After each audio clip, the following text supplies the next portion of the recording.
Hey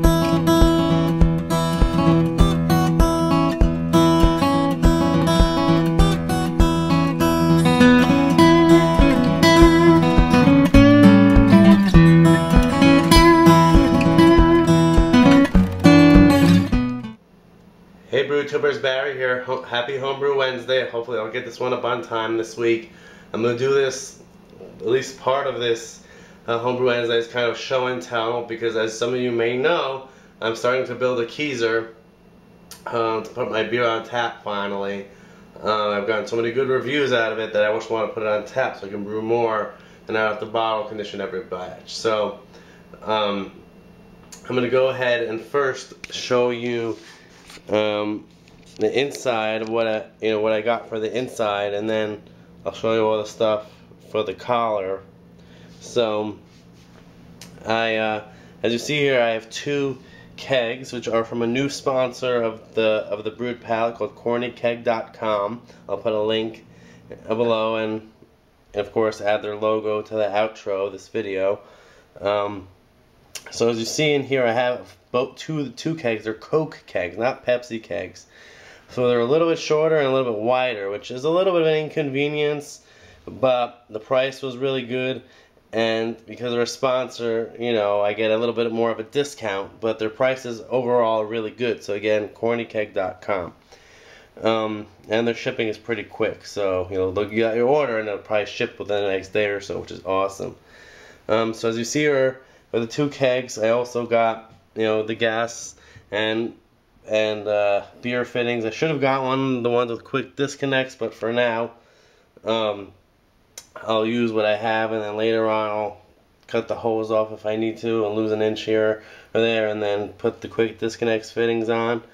And then I have there mapped out in cardboard for a third keg of the same size. So on the bottom I could fit 3 kegs, and then my plan is I bought this 5-pound CO2 tank from beveragefactory.com, and a lot of the stuff is also from beveragefactory.com. I'll put links to all the websites I ordered stuff from in the description or on this blog post. So I got a 5-pound CO2 tank for now. I might buy another one to have as a backup eventually.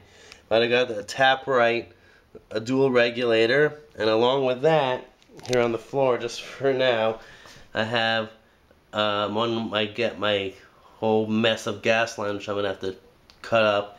I got off kegconnection.com, but I got the regulator also off beveragefactory.com. It's a dual secondary regulator, so I can have, if I decide to have the tank outside the kegerator, both of those kegs will be able to put at their own pressure, because since I don't know my brewing schedule, I can have one on tap and one conditioning under pressure, one carbonating. So this for me, and as I get more taps, which I'm starting with picnic taps just because I want to save a little bit of money and not get everything at once. It'll be good for me just to have be able to rotate better with having, the kegs at different pressures. It's a little more expensive, but I figured, because for that reason, because I don't know my brewing schedule is going to be as it speeds up. Even if I use this also as a fermentation chamber, which I probably will, to speed up my brewing schedule, at least having it at different pressures will definitely help with that. Especially because I want to start brewing lagers at some point. Then from Northern Brewer, I bought some more Star San and HBW, because I'll need that. And I ordered a drip tray, this long 14-inch drip tray, because I eventually want to be able to have 4 taps. If I put the CO2 tank out on the outside, I can fit 1 or even 2 kegs on the hump. So I want to be able to have 4 taps, so that's why I bought the wider of the Northern Brewer, what's it called? Northern Brewer drip trays. I didn't buy one with a drain, but they were more expensive, so I just bought this one. So that's all the stuff that I ordered basically for the inside of the keezer. I ordered my cleaners, my beer line cleaner, everything like that, and then the basic setup and the picnic taps, which I don't see actually. Yeah, I got 3 of these picnic taps. So. Alright, brew tubers, so we're here with the next show and tell, or should I say show and keg, because everything is for kegging, and I'm telling you about it. So, so I should note before I show you all this stuff that I'm following a website called billybrew.com. I'll put a link below, especially if that name isn't correct, but I'm pretty sure it's Billy Brew. And here's a really cool video of how he made it. And then in the comments I saw that a lot of people did the same thing. And when I went to Home Depot yesterday on Monday, I kind of went a little bit more expensive. I thought I was going cheaper, but I bought red oak instead of like cheaper oak. So, but I couldn't return it, so overall it's just going to be a stronger, better looking collar in the end, which will last me even longer. So I bought basically everything he said, and I'll just show it to you, and then you can go see his video.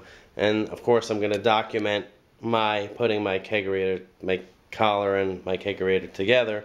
And I should note that this is a GE 7-foot brand new chest freezer from Home Depot. I wanted to go brand new instead of used, just because I didn't want to like build a whole thing and then not have, and then when something breaks, right, I don't have a warranty. So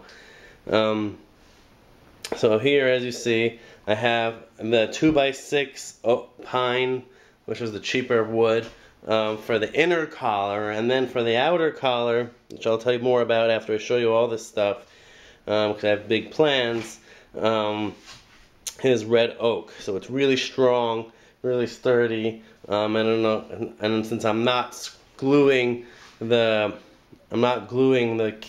collar to the freezer itself, so because I want to be able to remove it if I'm just using, if I want to load in full fermenters, you know, after I brew, it'll be a little easier, especially because of my plans for the outer collar, which, you know, I'll tell you in a second, or when I'm done showing you this stuff. So as you see on the back, I have my clear silicone seal. I bought two tubes of that. I bought a mask for when I do the staining, so I don't breathe in all the fumes, even though I'll have to open all the windows in my living room and kitchen. And instead of gluing it, he uses weather stripping. So I got the rubber foam weather seal, which should, you know, seal up the edges, and it'll stick to the 2x6 inner collar. And I'll put it just, you know, it's 1 1/4 inch wide, so I'll put it, of course, in the inner part of the freezer, to make a nice seal there. And if I need to, I could put silicone and then just use a razor to cut it if I need to, if I see that it's not sealing well. But overall, that's what I'm going to follow his instructions for now. And I bought some Gorilla wood glue just in case I need to fill in any spots or secure anything more. Then, I forgot to show you before, I bought hose clamps for the ends of my hoses, and these are the, I forgot what they're gusset angle brackets for the inner collar. This is the bolts that I'm going to be using to nail the pine to the oak. These are the wood screws that I got. They said to buy for number 8 wood screws to put through the gusset angle brackets. And then, of course, for the bolts, I forgot to buy them at Home Depot, but I bought them at a hardware store in my neighborhood. The washers and the nuts for the bolts. Now, of course, these are stainless steel, or, you know, bolts and washers, but they're not going to see them on the outside. It's cool. I just wanted to have the brass thing, so when it matches with the stain, it'll look really cool, especially because I got the rounded edge one just to give it a little more flair. Then for my stain, I'm going to use this Ipswich pine, so it's not too dark, but it gives it like that classic oak kind of furniture look. Then to condition the wood, he recommended to use the pre-stained wood conditioner, and then of course at the end the clear semi-gloss polyurethane to give it a little bit of a sheen. And then of course to apply everything, I got one of these cheap foam things in case I need it, and then a brush that's good for all paints. So if I need to buy another cheap brush, I will, but that's what I have for now. Okay, for my big plans for the top outer collar / top, before I give you a little update on my rice saison, is that I want to tile the top of the keezer with beer caps and a clear epoxy resin coating to make it like a nice tiled beer cap top. So I already have a big bag of caps, but I need your help with that, with getting the last 100 or 200 caps. So thanks to Everyday Homebrewing, he's sending me a bunch, but you can't use them all because I want to keep variety and stuff like that, and to keep the caps that are in the best condition. He's sending me a few beers and a beer trade along with some caps. So if you guys, especially those who live in the US, have some extra caps or can collect caps over the next few weeks or month, because I don't know when I'm going to get to that step. I'm not in any rush for that step right now.